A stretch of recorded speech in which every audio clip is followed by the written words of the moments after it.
بسم الله الرحمن الرحيم. السلام عليكم ورحمة الله وبركاته.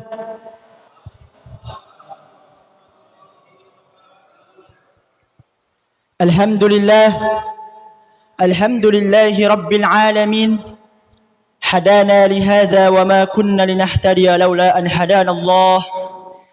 أشهد أن لا إله إلا الله وحده لا شريك له، وأشهد أن محمدا عبده ورسوله لا نبي ورسول بعده.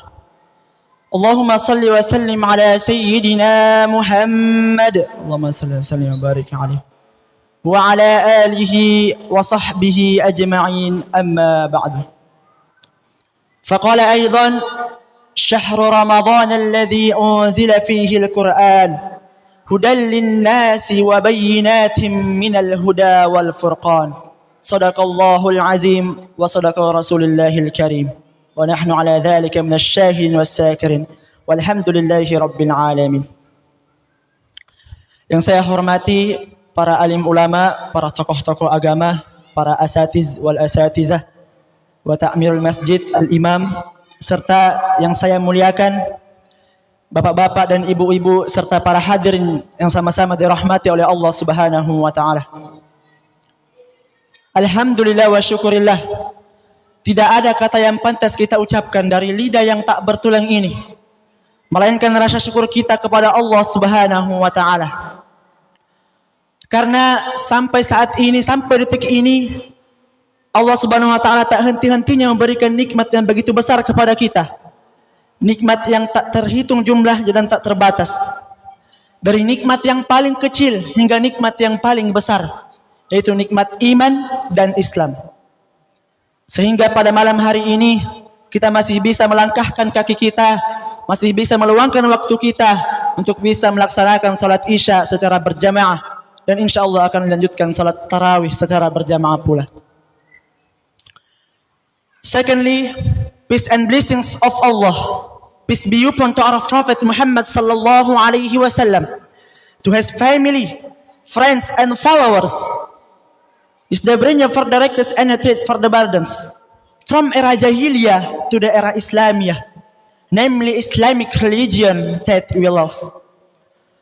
Kedua kalinya salawat dan salam tetap kita lumpacirahkan kepada junjungan Nabi besar kita, yakni Habibana wa syafi'ina wa maulana Muhammad sallallahu alaihi wasallam. Nabi yang sama-sama kita cintai, Nabi yang sama-sama kita tauladani, yang kelak kita harapkan syafaat beliau di yaumil qiyamah nanti. Mudah-mudahan kita yang hadir pada malam hari ini insyaallah kelak mendapatkan syafaat beliau di yaumil qiyamah nanti. Amin amin ya rabbal alamin. Hadirin wal hadirat jamaah yang sama-sama dimuliakan oleh Allah Subhanahu wa taala. Sejak awal Ramadan kita telah berbicara banyak tentang keutamaan bulan suci Ramadan.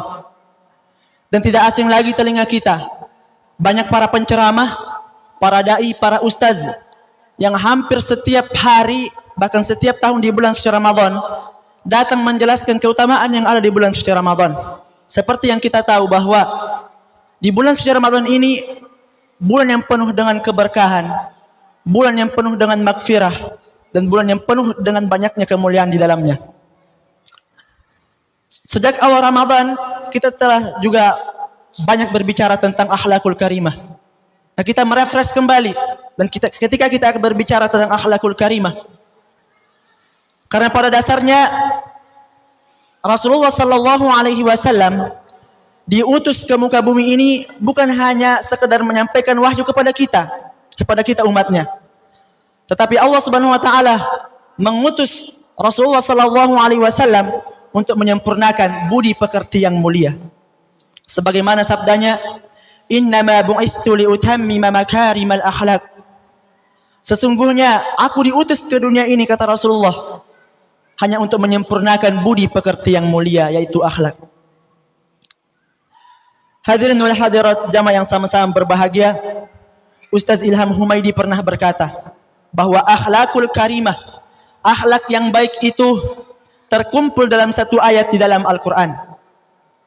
Khudil afwa wa'muril urfi wa akri 'anil jahilin. Jadilah orang pemaaf.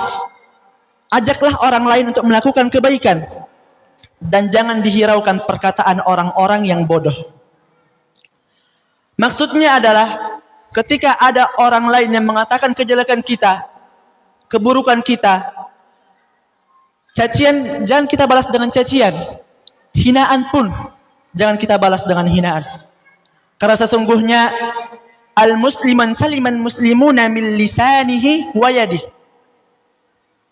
Seorang muslim itu sebenarnya adalah di mana lisan dan tangannya tidak mengganggu orang lain.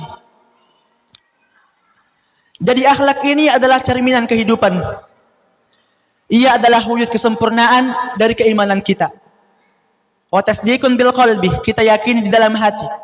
Wa iqraru bil lisani, kemudian kita ucapkan dengan lisan. Wa amalun bil arkan, kemudian kita praktekkan dalam kehidupan kita. Di zaman sekarang banyak orang yang pasti memiliki banyak ilmu, bahkan gelarnya sarjana. Tapi mohon maaf, dengan banyaknya ilmu tersebut tidak sedikit orang yang minim akhlaknya. Kita bisa belajar dari kisah iblis, di mana iblis dulunya sebelum dia dilaknat oleh Allah Subhanahu wa taala, yang merupakan pemimpin para malaikat yang disebut sebagai Azazil. Bahkan dalam riwayat, di setiap sudut langit terdapat bekas sujudnya iblis. Singkat cerita, ketika Nabi Adam alaihissalam diciptakan oleh Allah Subhanahu wa taala, seluruh malaikat disuruh bersujud kepadanya, memberi hormat kepadanya. Tetapi hanya iblislah, hanya Azazil inilah yang tidak mau bersujud. Dari situlah kita bisa belajar dari satu kesalahan saja, yaitu keangkuhan dan kesombongan yang ada dalam diri kita, menjerumuskan kita dalam hal yang tercela. Walaupun kita begitu besar, banyaknya ilmu kita, kuat ibadah kita, tetapi ketika ada kesombongan dalam hati kita, akhlak kita tidak baik, maka disitulah kita termasuk orang-orang yang tercela. Maka jika hanya berilmu saja, iblis pun lebih tinggi ilmunya daripada kita. Ma'asyiral muslimin, jamaah yang sama-sama dimuliakan oleh Allah Subhanahu wa taala. Tidak panjang lebar. Jadi konsepnya adalah akhlak ini adalah cerminan kehidupan kita. Akhlak yang baik itu dimulai dari diri kita sendiri. Kemudian kita menyeimbangkan dalam kehidupan kita hablum minallah wa hablum minan nas. Hubungan baik kepada Allah dan hubungan baik sesama manusia. Kita berhubungan baik sesama manusia, bersosialisasi, berinteraksi dengan baik sesama. Dan jangan banyak membenci orang lain. Karena hati yang penuh dengan kebencian hanya akan mengantarkan kepada kita kesulitan dan kesempitan. Dan sebaliknya, ketika hati kita penuh dengan rasa cinta dan kasih sayang, maka hati itulah yang akan mengantarkan kita kepada kebahagiaan dan kemuliaan. Nabi Muhammad SAW bersabda, irhamu man fil ardi yarhamukum man fis sama. Cintailah apa yang ada di bumi, maka di langit pun akan mencintaimu. Dalam kitab Riyadhus Shalihin, karena Imam Nawawi rahimahullah ta'ala, hadis yang ke-8 mengatakan bahwa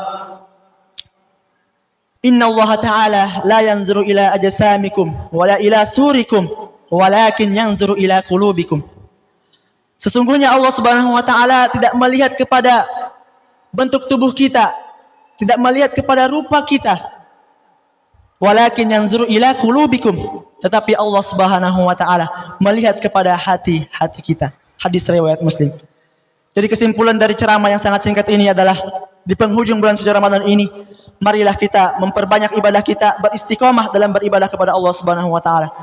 Orang yang sukses di bulan suci Ramadan adalah di mana ketika ia telah keluar di bulan suci Ramadan, ibadahnya, ketakwaannya kepada Allah Subhanahu wa taala lebih kuat lagi dibanding bulan suci Ramadan. Artinya ia istiqomah taat kepada Allah Subhanahu wa taala.